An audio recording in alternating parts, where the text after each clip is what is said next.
نماز کے بعد کے اذکار۔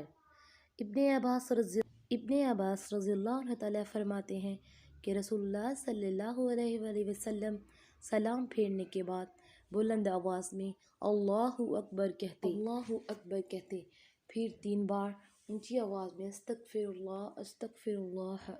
اللہ کہتے۔ اس کے بعد نبی پاک صلی اللہ علیہ وآلہ وسلم یہ دعا پڑھتے، اللہم انت السلام ومنک السلام تبارکت یا ذو الجلال والاکرام۔ میں اللہ سے بخشش مانگتا ہوں، اے اللہ تو ہی سلامتی والا ہے اور تجھ سے ہی سلامتی ہے، اے بزرگی اور عظمت والے تو بڑی بابرکت والا ہے۔ دعا پڑھتے تھے وہ دعا یہ ہے، اللہم انت السلام ومنک السلام میں اللہ سے بخشش مانگتا ہوں، اے اللہ تو ہی سلامتی والا ہے اور تجھ سے ہی سلامتی ہے، اے اللہ تو ہمیں عزت اور برکت عطا کرے، تو ہمیں عزت اور برکت عطا فرما۔